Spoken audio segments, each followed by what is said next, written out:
All right, it's time for our March garden tour. There's a lot of things that are waking up for spring. The official start of spring is just a few days away. I'll show you all the stuff that I'm changing up, and let's go through it.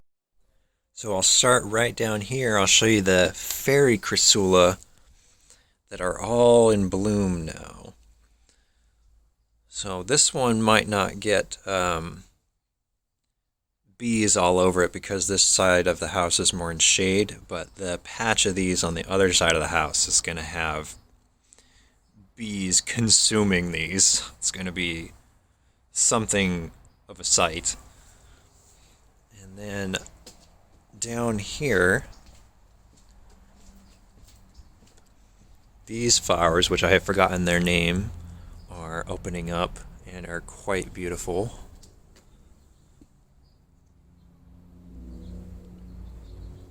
Got some here that haven't quite opened yet.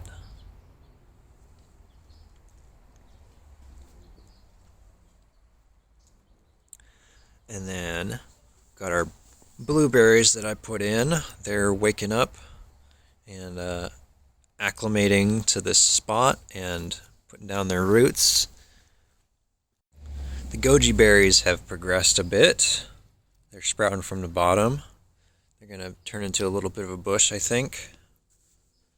The raspberries haven't done anything yet. In fact, this one cane, the little leaves it had have died back. I think it's just not quite its time yet. Similarly, my blackberries seem like they're doing a little bit. You got a little bit of growth right here. So they're coming out of their dormancy. There's a lot going on out here in the mini greenhouse. Here is the heirloom tomatoes that I was working on. I need to repot these. And here's the alyssum that I had planted a while back. These are going to turn into some really good insect forage for their flowers. Here's the pomegranate that finally sprouted after a long time. These four in this row are from the Granny Smith seeds, and I have a fifth one that's even bigger than this across the yard. And then I got all sorts of little herbs coming up. So up here, I finally got a new hummingbird feeder. And when I did, I went to fill it up with the hummingbird nectar that I have, and I was shocked to find out, rather foolishly I suppose, that it's supposed to be refrigerated after it's opened. So that explains why the birds just stopped coming to my old one. So yeah, that's a bit embarrassing. So this one has already had a lot of birds come to it. I am now refrigerating my new nectar. Don't make that mistake, you guys. So down here, we got the coffee plant, about the same. I was really worried about it for a while because it's a more tropical plant, and they tend to be understory plants and have shade from other trees and such.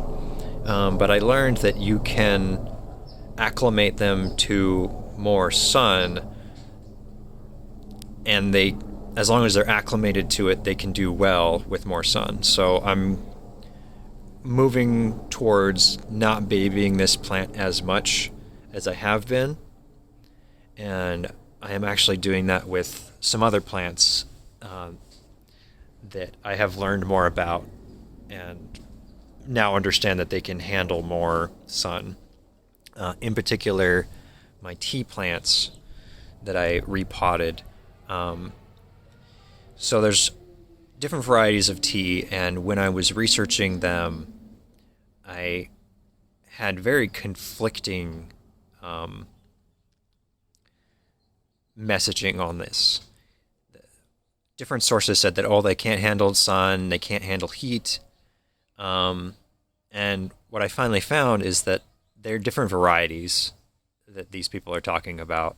And so that might be right for those different varieties, but the variety that I have here, I acquired it in California, so it's adapted to this climate and it can handle what this climate is going to do for it.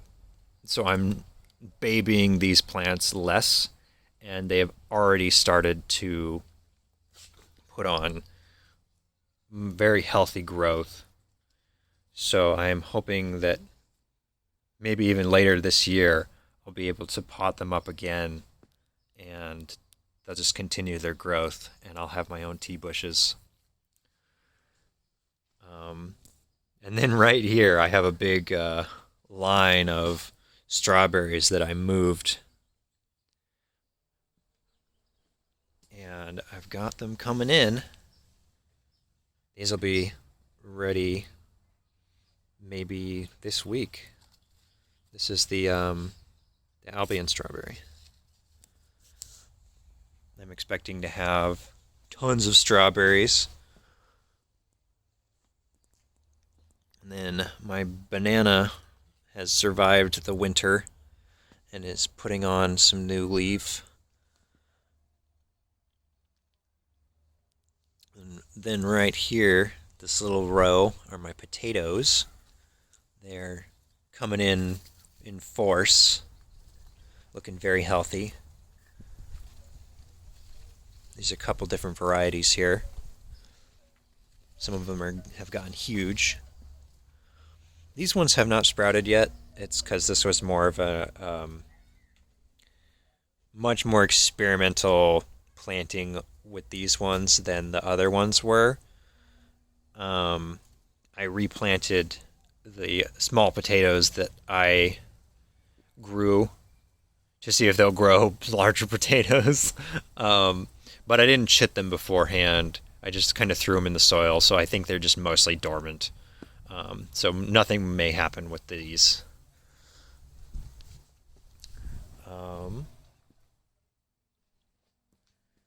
And then right here, you can see my Granny Smith is not completely a stick anymore. It's got some growth. So this is coming to life as well. And then down here is the fifth one that I mentioned earlier. I'm very proud of this little sprout. Grew this from a Granny Smith seed, and it's making me proud. Over here, I need to harvest this wheat because it's drying out. And then you can see, well, maybe you can't, but I'll get in here. You can see that the egg sac for the praying mantis is concealed in there. And it's hard to say when one has hatched. They don't really look different once they've hatched, so they're just gonna be there probably most of the year until I'm certain it's become useless. And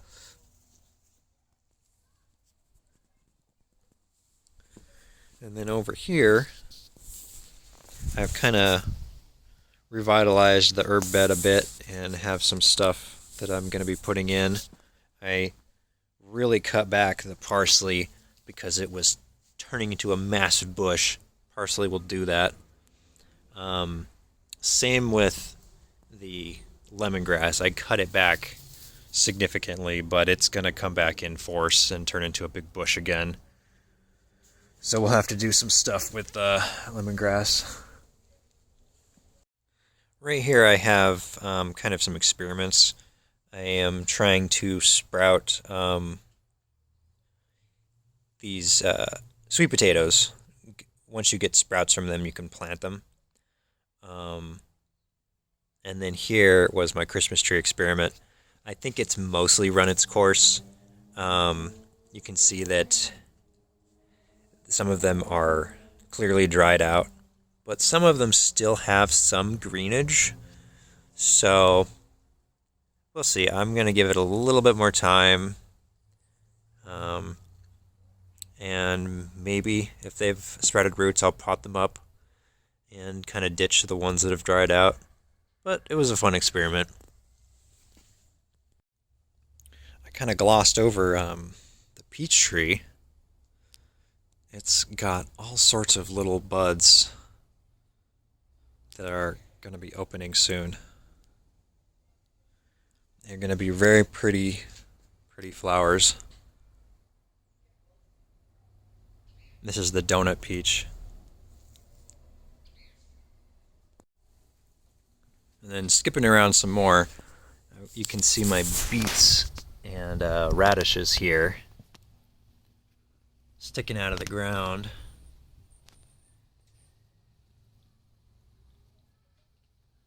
This one's looking pretty healthy. This was one that I came over and thinned out beets from, and now it has more of an opportunity to grow bigger. This one back here, they're still pretty close to each other, so I might have to pull out one of these in order to give its sibling a chance to grow bigger. And I do have a lot of stuff going to seed right now. Here's the Chinese broccoli. And then on the other side, I have a regular broccoli, which has gone to seed and kind of dropped all the flowers that it had. And then the kale has gone to seed too. Here's its flowers, getting ready to open up. And this kohlrabi is doing the same. It's interesting to see these different plants put out their flowers because you don't associate the vegetable in the store with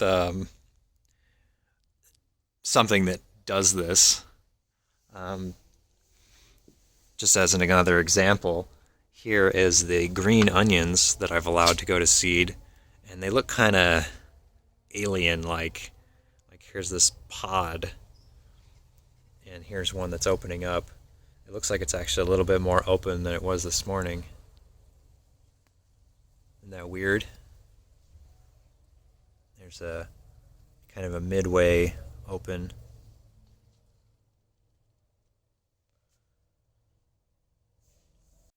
But right here, I have my garlic experiment still going. This is another example of something that had wheat sprout in it because of the straw I've been using. I'll probably pull this out because I don't think I need to grow wheat with my garlic. Then over here, I got some new growth on this dragon fruit. It's looking healthy.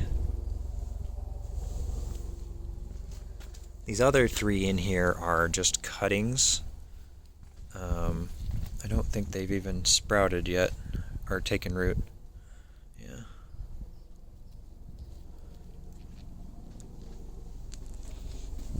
But this one here, I'm very proud of. This is the first dragon fruit plant that I bought, and it grew gangbusters last year. And when I potted it into this, it unfortunately lost some of its offshoots. They kind of snapped off. So I've been waiting for it to grow new ones. And it's got a few little guys coming out. I'm probably going to snip off some of these as it becomes more obvious which ones are going to be the winners. But for the other ones, this is looking pretty healthy as well. This guy looking good. Then over here, These guys are looking really good too.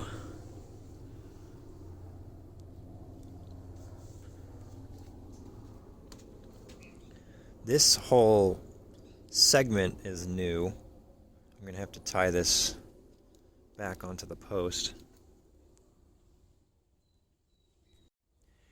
And I finally settled on planting all the cuttings that snapped off of the original piece that I was talking about. I had planted them throughout the yard, but they weren't taking, and they are very unhealthy at this stage. You can see this sickly color, but I wasn't using this fourth pot and dragon fruit trellis for anything, so I finally decided I might as well just plant them in here and see if they'll revive. I think it's more likely that they will not make it, but I mean, look at this. That's a really sad looking color. If they make it, that's great, but I think it's more likely that they won't. But we'll see. And you can see more of these crazy flowers opening up.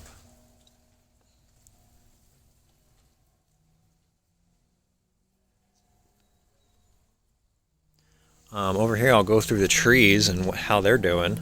The avocados are looking very healthy. They've totally come back to life. Pick off some of the dead leaves.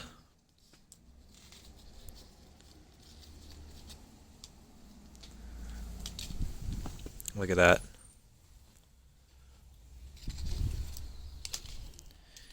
You can see them getting ready to bloom.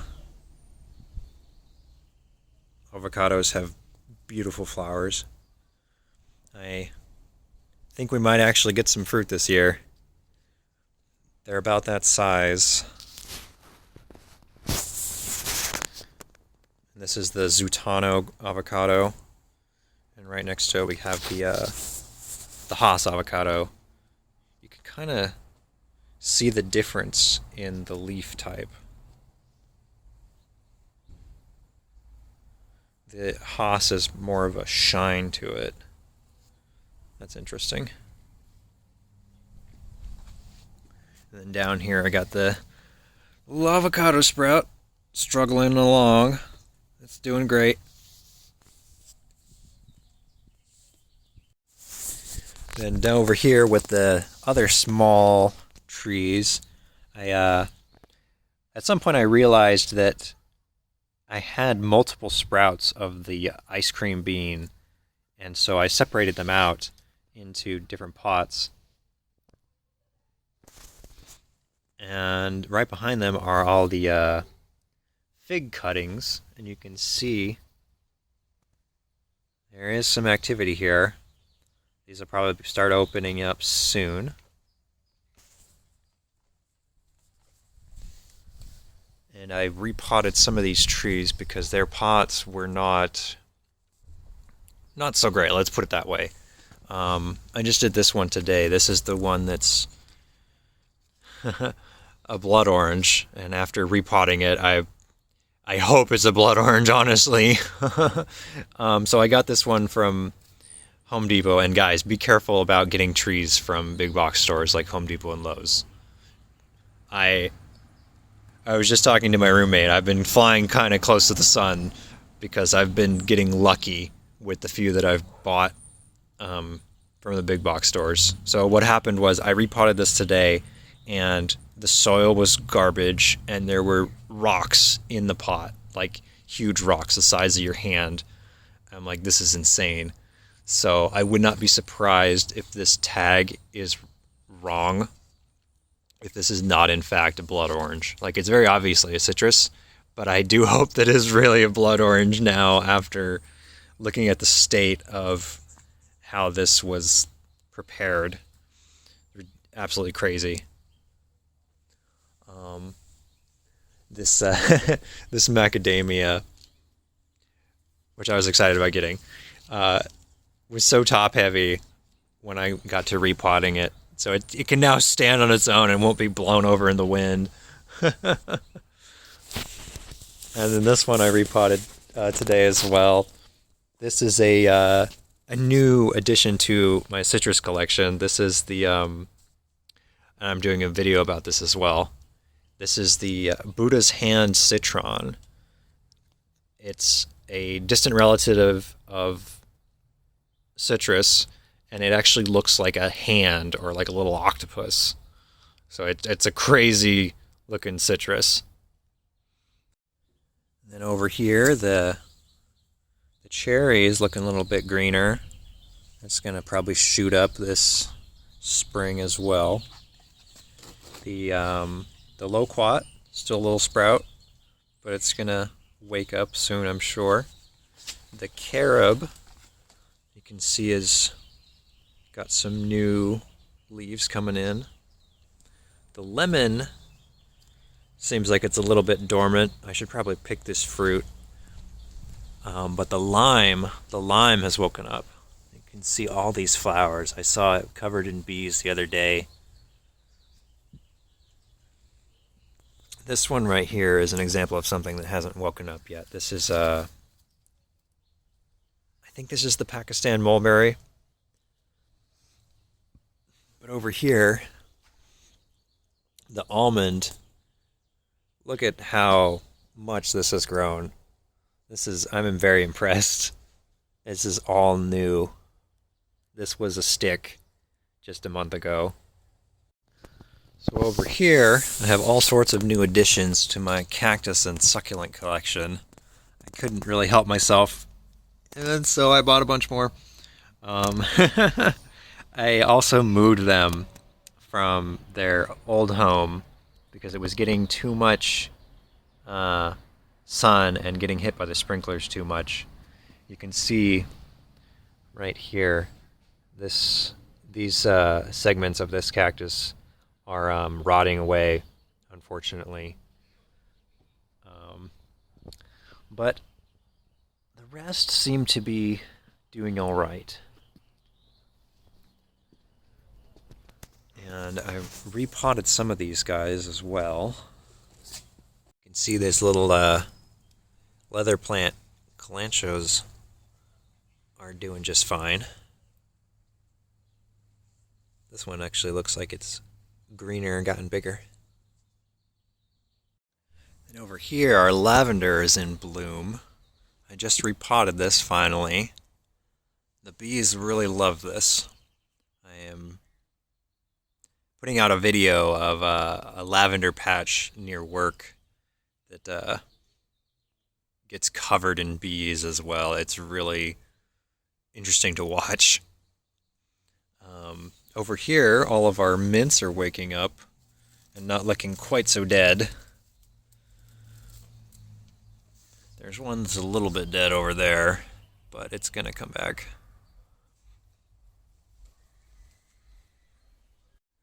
We've still got our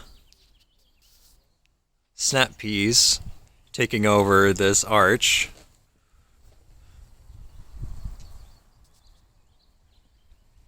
Got a whole bunch of them. I might just pick some right now, actually.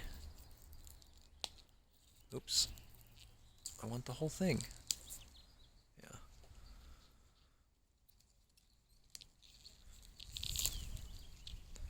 So I can just pop these in my mouth and eat them. But then lastly, on the other side, there's not a lot going on, but I am preparing to put out some things. So this is just the peppers, and they are looking a little sorry still, but they're going to wake up soon. And then over here are our overwintered tomatoes, which are a little sorry as well. I can pick some of these guys, actually. But some of these spots I'm using for the cucumber, which is going to climb up this arch as well. And then over there we got the zucchini. And you can see them coming in. Gonna get a lot of them, I hope. But some of these tomatoes I'm going to pull out and make room for the heirloom tomatoes, because I'm finding that I am not super impressed with the taste of Romas. I thought I would be, but they are proving to be very generic taste-wise, so I'm going to be favoring the heirloom tomatoes much more, I believe. And you might have noticed all these little things throughout the garden. These were alfalfa pellets, and they've expanded and are breaking down now after the rain. They are going to serve as a natural fertilizer for the garden. They're a really cheap and easy way to add nutrients to your garden. Oh, and I did have something to add about these plants here. I have planted these far too close together, I have learned. Should have paid closer attention to the planting distances. I have my artichoke right here, and crowding it up is the Brussels sprouts. They're getting huge, and then next to it are the asparagus. And all three, surprise, surprise, turns out they need much more space than I have allotted them. So I might have to pull one of these out or attempt to relocate some of them. And it might not like that, but we'll see. Or I could just leave them be and see how it goes with them being all crowded in. But I planted these a bit too close together. So that's how the garden is right now. I've got some things to do. As spring is starting, I'm going to be doing another succession sowing. And I'll be pulling out those beets. We'll be enjoying those. And then all the other stuff is going to be going in. And yeah, I'll see you for next month's garden update. And we'll see how much these things have progressed.